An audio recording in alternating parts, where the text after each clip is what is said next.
Assalamualaikum warahmatullahi wabarakatuh. Perkenalkan, nama saya Hanif Diaulhaq. Di sini saya ingin menjelaskan kode program saya yang berkaitan dengan algoritma reasoning dengan metode pendekatan forward chaining. Jadi sebelum saya memulai kode program saya ingin menjelaskan apa itu forward chaining terlebih dahulu. Nah, jadi di sini adalah contoh dari forward chaining.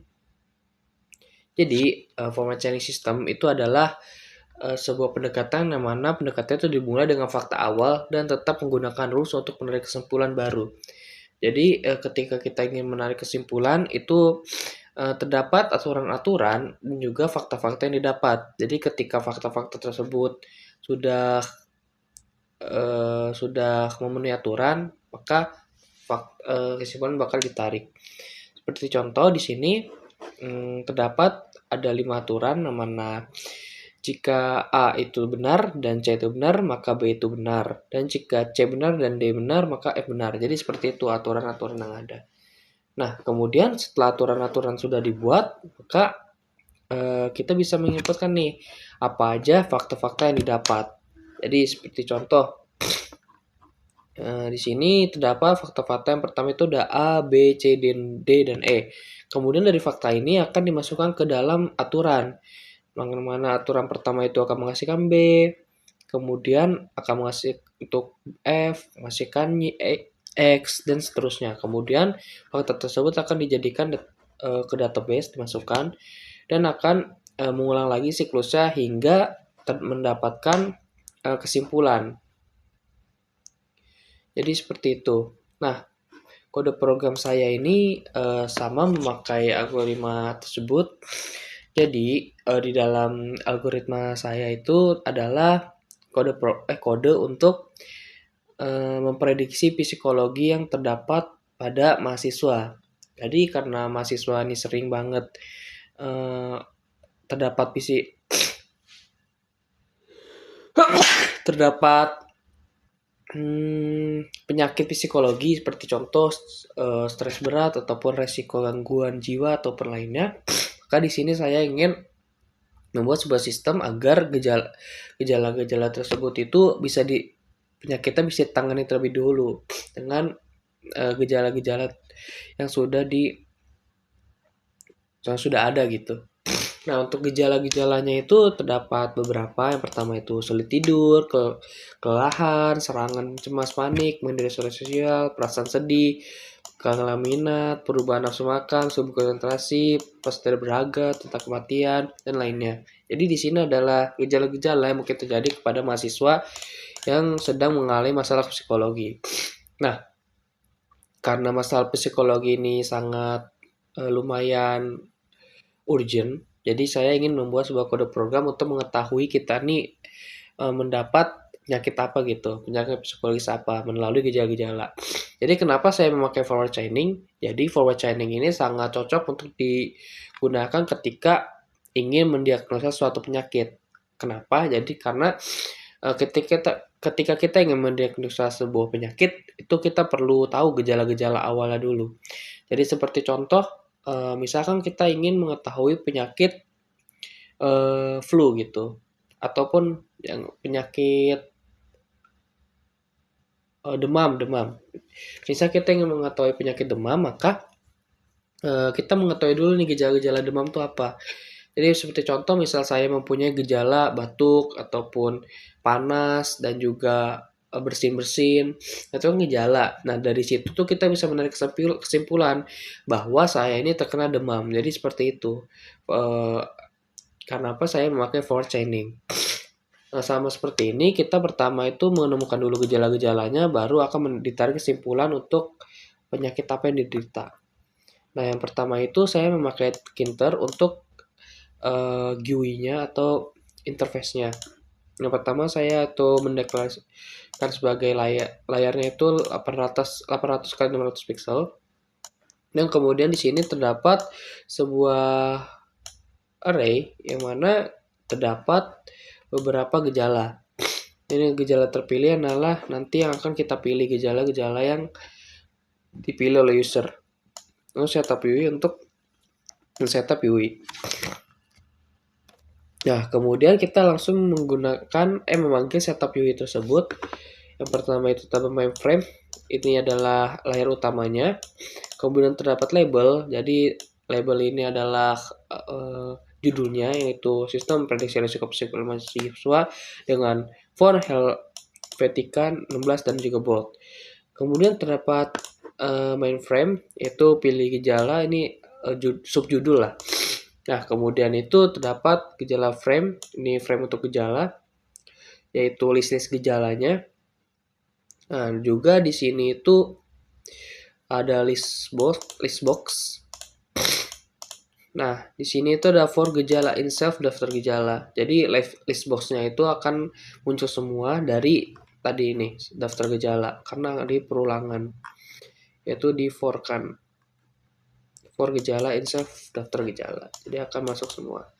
Nah, kemudian ini terdapat Tinkerbot button, itu akan menambahkan button. Nah, jadi di sini itu ada prediksi risiko. Nah, jadi saya menambah button prediksi risiko, yang mana prediksi risiko ini akan langsung menjalankan fungsi lakukan prediksi. Yang mana lakukan prediksi ini adalah dia akan memprediksi penyakit apa yang diderita gitu. Nah, yang pertama itu kita itu masukkan dulu save gejala terpilihnya, yaitu yang dipilih oleh user. Nah, jika user tidak milih, maka akan menampilkan peringatan silakan masukkan gejala. Nah, kemudian kita masukkan gejala sistem set. Nah, jadi set ini berfungsi untuk menghilangkan duplikat salah satunya. Nah, gejala sistem ini nanti jadi di perulangan ini nih, itu tuh akan menjadikan perkataan ini menjadi sebuah gejala gitu. Jadi misal if insomnia in gejala, jadi if insomnia di dalam gejala, nih jadi kan sang gejala terpilih tadi itu akan dijadikan gejala setiap iterasinya ya, jika gejala dulu, dan akan dicek nih jika gejala ada kata insomnia, maka insomnia ya ini akan dijadikan namanya insomnia. Jadi contoh ini kan insomnia sulit tidur gitu kan, buat penerangan gitu, nggak insomnia doang. Nah, ini nanti akan dicek nih. Jadi insomnia ini nanti yang akan dicek menjadikan fakta-fakta lah. Jadi jika ada insomnia di dalam gejala, maka akan ditambahkan untuk gejala sistem insomnianya. Nah, kemudian setelah semua sudah dimasukkan apa yang dipilihkan oleh user, misal ada cemas panik jadi serangan cemas, sosial jadi menghindar, sedih, kehilangan minat. Nah, baru dia akan menjalankan save prediksi risiko. Nah, ini prediksi risiko. Di sini adalah pengecekan aturannya. Ini aturan-aturannya. Yaitu ketika ada kondisi itu insomnia, kelelahan, dan konsentrasi, serangan cemas, kelelahan, maka akan menarik kesimpulan risiko gangguan kecemasan dan lainnya. Nah, kemudian ini akan dicek satu persatu. Caranya itu pertama gejala.copy. Jadi kan ini kan dimasukkan gejala terlebih dahulu. Prediksi risiko, masukkan gejala. Nah, ini tuh langsung gejala.copy ini langsung mengcopy yang tadi apa saja user inputkan. Nah, kemudian perubahan kita terukan dulu, kemudian hasil prediksi ini array kosong. Dalam perubahan karena ini true maka akan menjalankan. Nah, habis true langsung kita falsekan. Nanti ada alasannya. Yang pertama itu for rule in aturan. Jadi aturan yang tadi ini diiterasikan dan dimasukkan ke dalam rule dulu.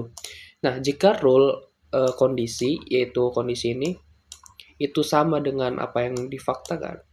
Itu fakta tadi jadi jika kondisi ini itu sama dengan apa yang diinputkan tadi oleh user dan rule kesimpulan nggak ada di fakta, maka fakta.add. Jadi fakta ini akan langsung menambahkan kesimpulannya. Jadi seperti itu. Jadi tidak ada iterasi berulang karena ini akan menambah kesimpulan dan ini akan dicek jika kesimpulannya itu sudah ada apa belum. Kalau belum ada Kesimpulan akan ditambah jika sudah ada tidak ditambah. Dan hasil prediksi ini akan ditambahkan yaitu jenisnya dan rekomendasi apa. Jenisnya itu rule deskripsinya nih, risiko buruk akademik, dan rekomendasinya apa. Jika nggak ada prediksi, maka tidak terdeteksi. Nah, kemudian akan menampilkan hasil.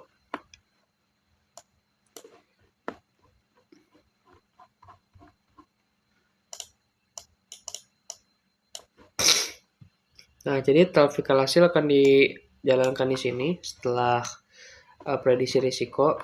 Dia akan menampilkan hasilnya, yaitu perkataan yang tadi barusan di hasil prediksi ini.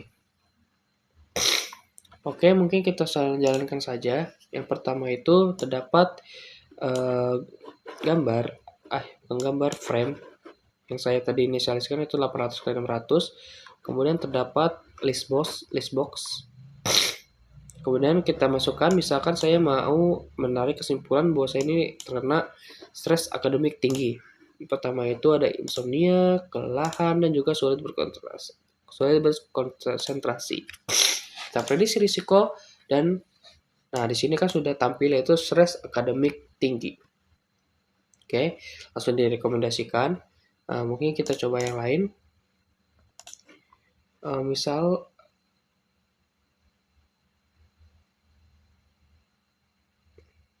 pertama itu pikiran kematian. Kita lihat di pikiran kematian itu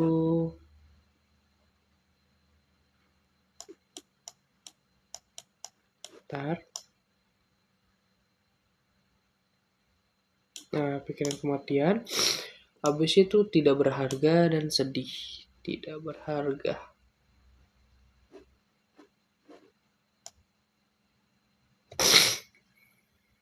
Merasa tidak berharga. Dan sedih ini kan nggak ada di sini. Tapi tadi kita ganti, yaitu sedih itu sedih. Berarti ada sedih di sini. Kita cari kata sedih.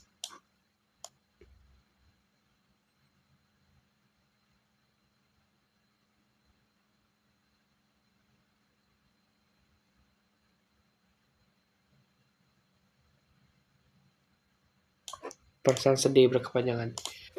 Nah, di sini terdapat perbedaan, yaitu rekomendasinya itu langsung ke segera hubungi.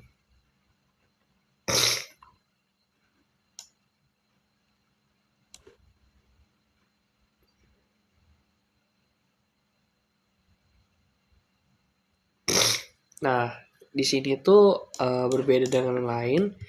Kita coba segera. Nah,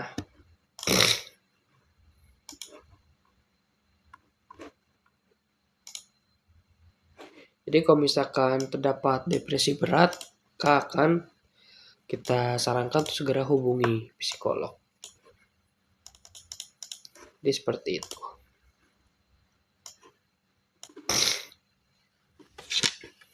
Oke, mungkin sekian dari penjelasan saya mengenai algoritma dari aplikasi prediksi psikologi ini. Sekian. Kurang lebihnya mohon maaf. Wassalamualaikum warahmatullahi wabarakatuh.